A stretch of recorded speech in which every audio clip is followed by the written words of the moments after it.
Welcome, मैं साइमा खान हाजिर हूँ आपका पसंदीदा प्रोग्राम सिनेमा की दुनिया लेकर, जहां हम हर हफ्ते आपको सिनेमा जगत से जुड़ी तमाम अपडेट से तो रूबरू कराते ही हैं और साथ ही साथ फिल्म इंडस्ट्री से जुड़ी हस्तियों की ज़िंदगी से भी आपको रूबरू कराते हैं। तो चलिए अपने प्रोग्राम की शुरुआत करते हैं। भारतीय फिल्म इंडस्ट्री के महानतम फिल्म मेकर की लिस्ट में बिमल रॉय का नाम गर्व से लिया जाता है। बिमल रॉय, जिन्होंने अपनी फिल्मों में निर्देशन, डायरेक्शन, स्क्रिप्टिंग सभी कुछ किया और उनकी बनाई हुई फिल्में इतनी नायाब रहीं कि आज भी वो फिल्में आने वाली पीढ़ियों के लिए प्रेरणा का स्रोत हैं। बिमल रॉय, जिन्होंने न सिर्फ नए लोगों को फिल्मों में अपनी प्रतिभा दिखाने का मौका दिया, बल्कि बड़े से बड़ा कलाकार भी उनकी फिल्मों में काम करने की चाहत रखता था। और वो इसलिए क्योंकि बिमल रॉय की बनाई हुई फिल्में रूटीन से हटकर हुआ करती थीं, अनोखी हुआ करती थीं और सबसे बड़ी बात तो ये है कि उनकी फिल्में जज्बात से भरी होती थीं। जैसे कि उनकी एक फिल्म है 2 बीघा ज़मीन। इस फिल्म की कहानी ने दर्शकों के दिल को छू ले लिया था। और बिमल रॉय की फिल्मों की बात हो और उनकी बनाई हुई फिल्म देवदास का जिक्र ना हो तो ऐसा भला कैसे हो सकता है। देवदास जो प्यार करने वालों का खिताब बन गया। तो आइए आज हम बिमल रॉय की जिंदगी पर नजर डालते हैं।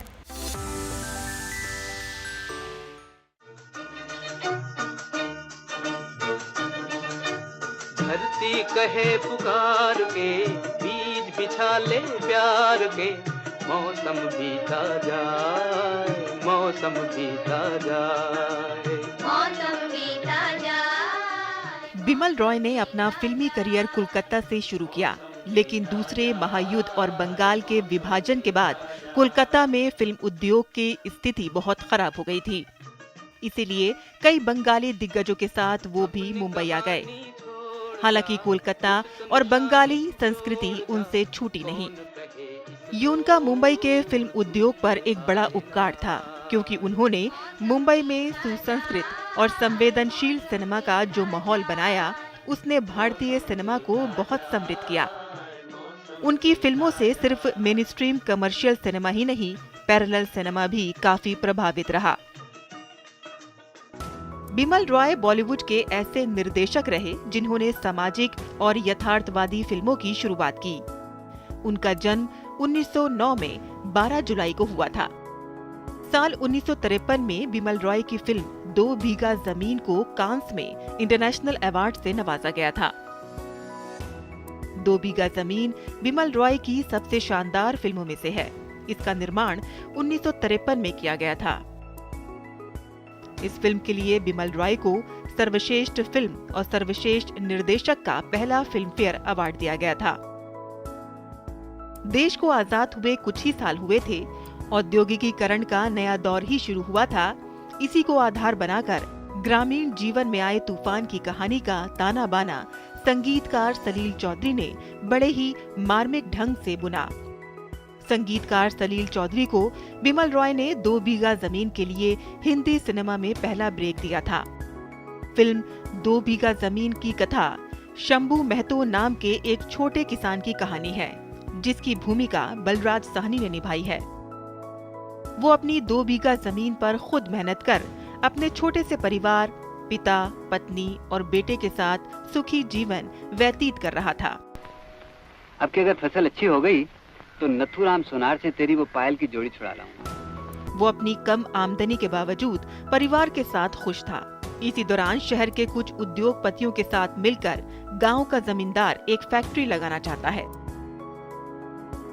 जमींदार की जमीन से ही सटी शंभू महतो की 2 बीघा जमीन भी है। शंभू की जमीन को मिलाए बिना उस भूमि पर फैक्ट्री खड़ी करने में अड़चन आती है। इस पर जमींदार शंभू की जमीन को हड़पने के लिए षड्यंत्र रचता है। इससे शंभू के जीवन में उथल-पुथल मच जाती है। ऐसी त्रासद कथा दर्शकों को अंदर तक झंझोड़ देती है। जिंदगी में 50 रुपए भी कभी एक साथ नहीं लगे। 235 रुपए मैं कहां से जुटाऊंगा। धरती कहे पुकार के, बीज बिछा ले प्यार के, मौसम बीता जाए, मौसम बीता जाए। मुंबई के व्यावसायिक माहौल में बिमल रॉय सिर्फ एक फिल्मकार ही नहीं, एक संस्था थे। जिन्होंने मानवीय सरोकारों वाले कलात्मक सिनेमा को आगे बढ़ाया। उनके अवार्ड्स की फहरिस्त लंबी है, जिसमें फिल्में परिणीता, बिराज बहू, मधुमती, सुजाता, परख, बंदनी भी शामिल हैं। इन फिल्मों को अलग अलग कैटेगरीज में फिल्म फेयर अवार्ड दिया गया था। उस दौर में विभिन्न सामाजिक मुद्दों जैसे कि जमींदारी, गरीबी, निम्न वर्गों को लेकर छुआछूत, औरतों को घर से ना निकलने देने जैसे कई मुद्दों पर फिल्में बनती थीं। बिमल रॉय ने अपनी फिल्मों के माध्यम से भारतीय फिल्म जगत की नींव को तो मजबूत किया ही, साथ ही समाज को भी जागरूक करने का काम किया। करियर की शुरुआत में बिमल कोलकाता के न्यू थिएटर्स स्टूडियो में कैमरामैन के तौर पर काम करते थे। यहीं से उन्होंने फिल्म इंडस्ट्री में अपने करियर की शुरुआत की थी। बाद में स्टूडियो मालिक BN सरकार ने उन्हें स्टूडियो में बचे हुए रील से अपना डायरेक्शन का काम करने की इजाजत दी। इन्हीं बचे कुचे रील से उन्होंने 1944 में उदययर पाथे बनाई थी, जो कि उस वक्त की हिट साबित हुई थी। बाद में इसका हिंदी रीमेक किया गया। इस फिल्म का नाम था हमराही। अपनी फिल्मों के लिए रॉय ने कई नेशनल और इंटरनेशनल अवार्ड्स जीते। बिमल रॉय ने अपने करियर में 11 film fair award, 2 national award और कान फिल्म फेस्टिवल का अवार्ड जीता था। 1958 में आई उनकी फिल्म मधुमती ने रिकॉर्ड 9 फिल्म फेयर अवार्ड जीते थे। उनका ये रिकॉर्ड 37 सालों तक कायम रहा। बिमल रॉय की खूबी ये थी कि वह भले ही गंभीर और कलात्मक फिल्में बनाते हों, लेकिन उनका सब्जेक्ट ऐसा था कि आम दर्शक भी उन्हें पसंद करता था। 2 बीघा जमीन, सुजाता और बंदनी जैसी गंभीर फिल्में भी बॉक्स ऑफिस पर सफल रही थीं।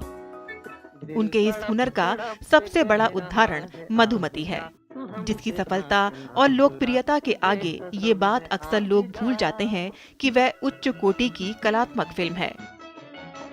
ये उनकी दूसरी फिल्म थी जिसे सर्वश्रेष्ठ हिंदी फिल्म का राष्ट्रीय फिल्म पुरस्कार मिला था। इसके साथ ही इस फिल्म को कुल 7 फिल्म फेयर पुरस्कार भी मिले। तू नहीं तो ये बहार क्या बहार है, गुल नहीं खिले के तेरा इंतजार है। तू नहीं तो ये बहार क्या बहार है, गुल नहीं खिले के तेरा इंतजार है, के तेरा इंतजार है। अभिनय सम्राट दिलीप कुमार ने बिमल रॉय के साथ 3 फिल्में देवदास, यहूदी और मधुमती की, और तीनों ही सुपरहिट रहीं। बिराज बहू और देवदास वो फिल्में थीं जिन्होंने बिमल रॉय को हिंदी सिनेमा में स्थापित कर दिया। खास तौर से देवदास, ये फिल्म टिकट खिड़की पर तो सफल हुई ही, इसके साथ ही इस फिल्म को कई पुरस्कार भी मिले। दर्शकों और फिल्म समीक्षकों दोनों ने ही इसे सराहा।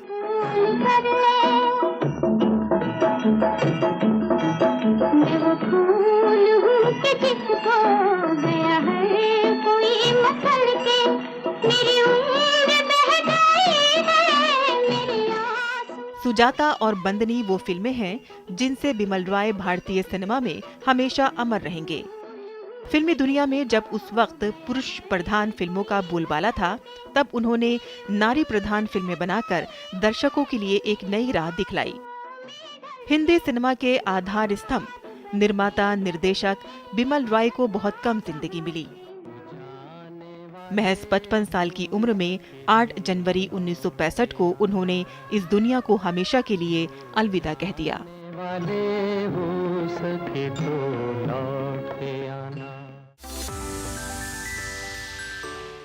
बैटमैन, सुपरमैन, स्पाइडरमैन, इन सभी सुपर हीरोज का क्रेज लोगों पर सर चढ़कर बोलता है।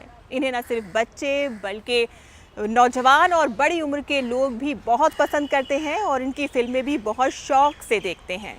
वहीं इन्हीं सुपर हीरोज में एक है हरे रंग का हल्क, जो देखने में बहुत ही बलवान है और बहुत ही भव्य है। वहीं स्पेशल इफेक्ट्स और VFX के जरिए से बड़े पर्दे पर और भी आकर्षक ढंग से दिखाया जाता है, जो दर्शकों को खूब पसंद आता है। हल्क का कैरेक्टर कोई नया नहीं है, इसकी शुरुआत 70 के दशक में हुई थी, लेकिन वक्त के साथ साथ इसमें कई बदलाव हुए और अब 2022 आते आते तो इसका एक नया अवतार लॉन्च हुआ है, यानी कि फीमेल हल्क, जिसे नाम दिया गया है शी हल्क। तो हल्क का कैरेक्टर की शुरुआत कब हुई, इसमें क्या क्या बदलाव हुए और अब जो ये नया अवतार आया है शी हल्क, इसमें क्या खास है, आइए आपको दिखाते हैं।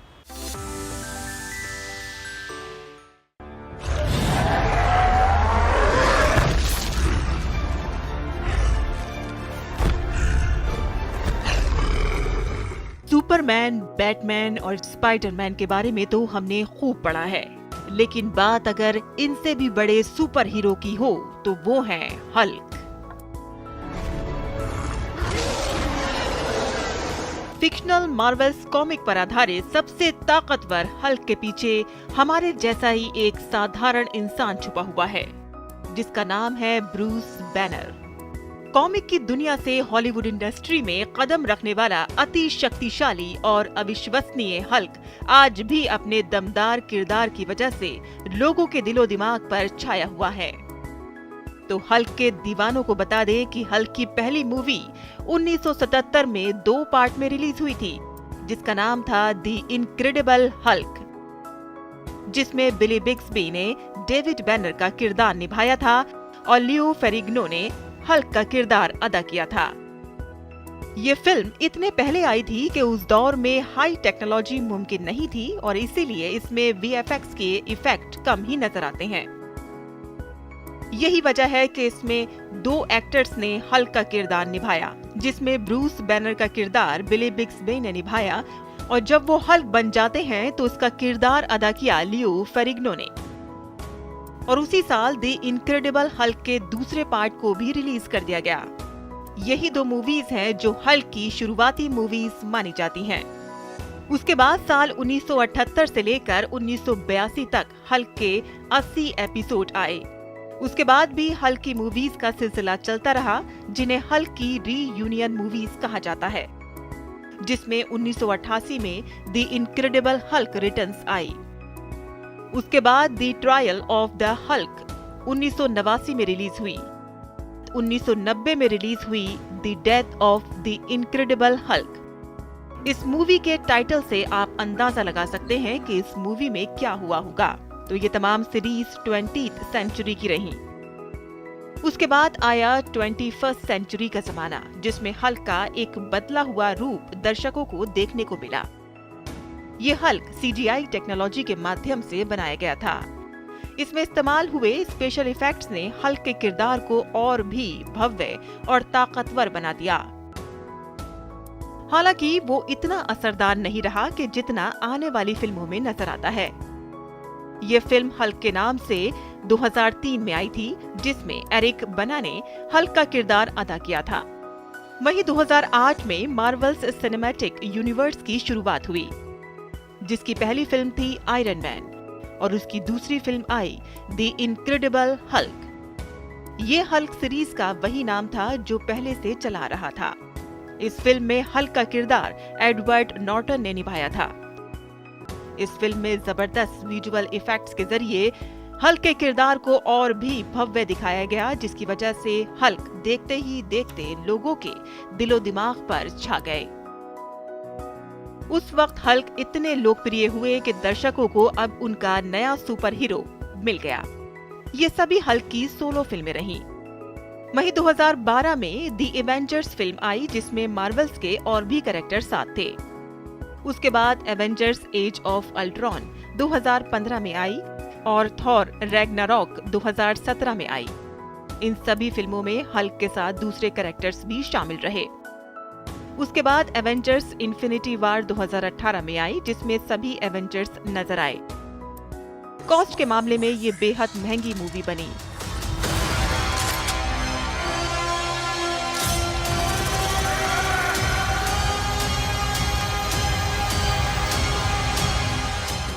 2019 में आई एवेंजर्स एंड गेम में भी हल्क नजर आए।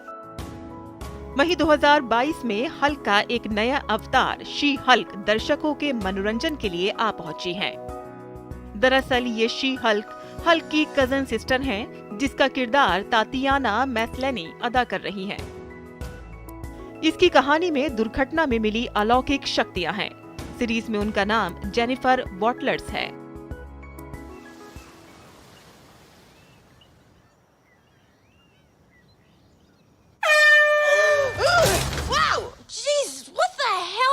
Still in control, no overwhelming feelings of rage. No, a normal amount of rage. You do revert back to Gen form when you sleep. Was the air horn really necessary? For comedy, absolutely.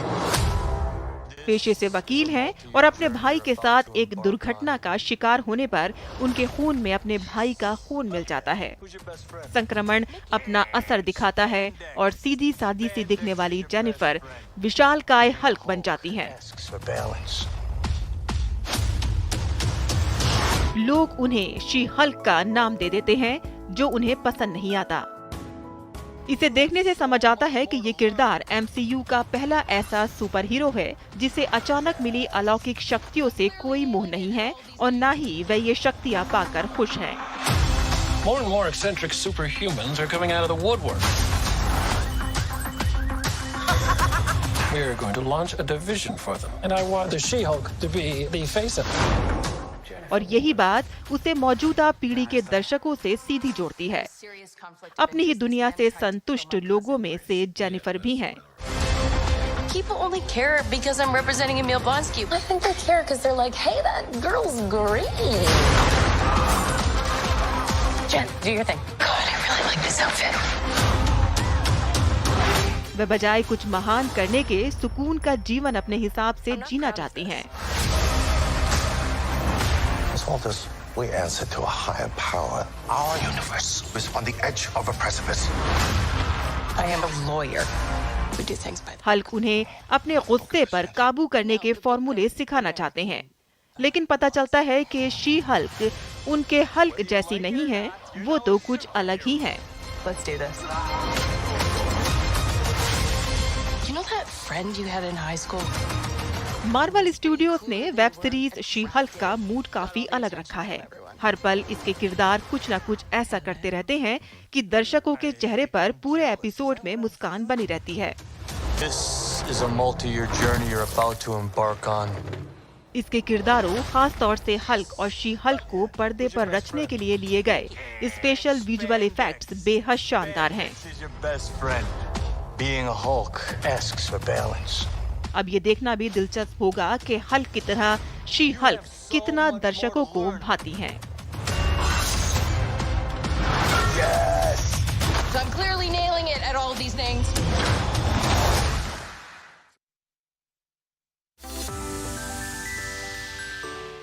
और अब वक्त हो गया है अपने खास segment बातें फिल्मी से आपको रूबरू कराने का, जिसमें हम आपको सिनेमा जगत से जुड़ी अपडेट्स बताते हैं। तो आपको बता दें कि हाल ही में सिनेमा जगत के सबसे चर्चित अवार्ड्स शो में से एक फिल्म फेयर अवार्ड्स 2022 का रंगारंग आयोजन हुआ, जिसमें फिल्म इंडस्ट्री की कई नामवर हस्तियों ने इसमें शिरकत की। और इस आयोजन में अभिनेता, निर्माता से लेकर टेक्नीशियंस तक सभी को अवार्ड से नवाजा गया। ये सभी कुछ आपको दिखाएंगे और साथ ही आपको एक खबर भी बता देते हैं कि बंगाली फिल्म इंडस्ट्री के दिग्गज अभिनेता प्रदीप मुखर्जी का निधन हो गया है। वो 2 बार कोरोना से संक्रमित हुए थे, जिसकी वजह से उनके लंग्स में इन्फेक्शन हो गया। ये खबर भी आपको दिखाते हैं। तो चलिए देखते हैं अपना ये खास सेगमेंट। भारतीय फिल्म इंडस्ट्री के सबसे लोकप्रिय फिल्म पुरस्कार समारोह में से एक फिल्म फेयर अवार्ड्स 2022 समारोह का भव्य आयोजन मुंबई के जियो वर्ल्ड सेंटर में किया गया।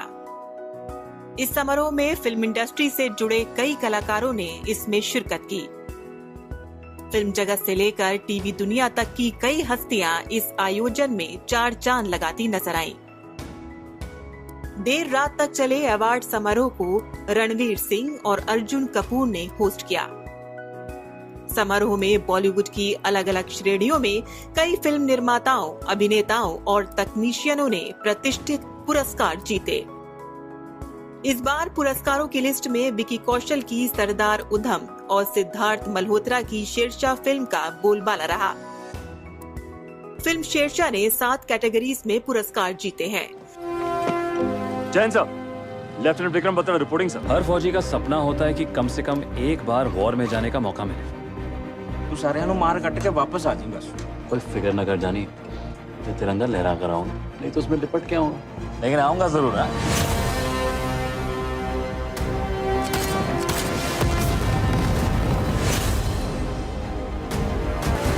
If you're a फौजी, then you live by chance, love by choice and fight by profession. Lieutenant Vikram Batra. Sir. Your code name is Sher Shah. तो हो तैयार? करोगे वार? एक अपना, जीत अपनी, दुर्गे माता की। वहीं विकी कौशल की फिल्म सरदार उधम का भी बोलबाला देखने को मिला। इस फिल्म को 5 कैटेगरीज में अवार्ड्स मिले। The Indians never forgive their enemies. They strike them down even after 20 years. Gandhi has left Delhi for Amritsar. Arrest Gandhi. I see death, no sleep in years. Monday को church,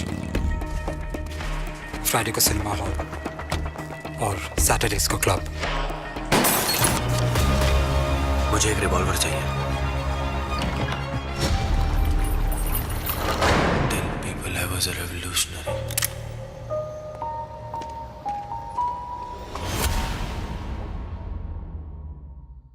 इस दौरान सर्वश्रेष्ठ गीत का film fair पुरस्कार film 83 के गाने लहरा दो के लिए कौसर मुनीर को दिया गया। वहीं बेस्ट प्लेबैक मेल सिंगर का अवार्ड बी पराग ने शेरशाह के गाने मन भरिया के लिए जीता, जबकि असीस कौर ने शेरशाह के ही गाने राता लंबिया के लिए बेस्ट फीमेल प्लेबैक सिंगर का पुरस्कार जीता। रणवीर सिंह ने उनकी क्रिकेट ड्रामा फिल्म 83 के लिए लीड रोल में मेल में सर्वश्रेष्ठ अभिनेता का पुरस्कार जीता। महिला वर्ग में कीर्ति सेनन को फिल्म मिमी के लिए लीड रोल में सर्वश्रेष्ठ अभिनेत्री का पुरस्कार मिला। वहीं अगर क्रिटिक्स कैटेगरी की बात करें तो विकी कौशल ने बेस्ट एक्टर क्रिटिक्स का अवार्ड जीता है। उन्हें ये अवार्ड फिल्म सरदार उधम के लिए मिला है। विद्या बालन को फिल्म शेरनी के लिए क्रिटिक्स की तरफ से सर्वश्रेष्ठ अभिनेत्री का अवार्ड मिला। सिनेमा में अपनी दमदार एक्टिंग से पहचान कमाने वाले पंकज त्रिपाठी को भी फिल्म मिमी के लिए बेस्ट सपोर्टिंग एक्टर का अवार्ड मिला। वहीं फिल्म मिमी के लिए ही अभिनेत्री साई तम्हाणकर को भी बेस्ट सपोर्टिंग एक्ट्रेस का अवार्ड मिला। इस समारोह में अनुभवी फिल्म निर्माता सुभाष घाई को लाइफ टाइम अचीवमेंट अवार्ड मिला। बांग्ला फिल्म इंडस्ट्री के मशहूर और दिग्गज अभिनेता प्रदीप मुखर्जी का निधन हो गया है। एक्टर ने पश्चिम बंगाल की राजधानी कोलकाता के एक अस्पताल में अंतिम सांस ली। प्रदीप मुखर्जी 76 वर्ष के थे। पिछले 2 वर्षों में वे 2 बार कोविड-19 से संक्रमित हुए थे, जिसकी वजह से उनके फेफड़ों में इन्फेक्शन हो गया था। प्रदीप मुखर्जी ने अपने करियर में 40 से अधिक फिल्मों में काम किया। उन्होंने 1976 में आई सत्यजीत रे की फिल्म जन अरण्य से अपने करियर की शुरुआत की थी। प्रदीप मुखर्जी का जन्म 11 अगस्त 1946 को हुआ था। वे कॉलेज के दिनों से ही अभिनय के प्रति आकर्षित थे। नाटक की शिक्षा लेने के अलावा वे कई थिएटर अकादमियों से भी सक्रिय रूप से जुड़े रहे। उन्होंने मंच पर अपने अभिनय करियर की शुरुआत की, जहां उन्हें सत्यजीत रे ने देखा। विद्या बालन और अर्जुन रामपाल अभिनीत कहानी 2 दुर्गा रानी सिंह में डॉक्टर मैती की भूमिका के लिए प्रदीप मुखर्जी को आलोचकों की प्रशंसा भी मिली थी। वर्ष 2021 में रिलीज हुई तारुलता भूत उनकी आखिरी फिल्म थी। तो सिनेमा की दुनिया में आज के लिए बस इतना ही। अगले हफ्ते हम फिर हाजिर होंगे एक नए एपिसोड के साथ, जिसमें सिनेमा जगत से जुड़ी तमाम अपडेट से आपको रूबरू कराएंगे। तब तक के लिए हमें इजाज़त दीजिए। Bye bye and take care.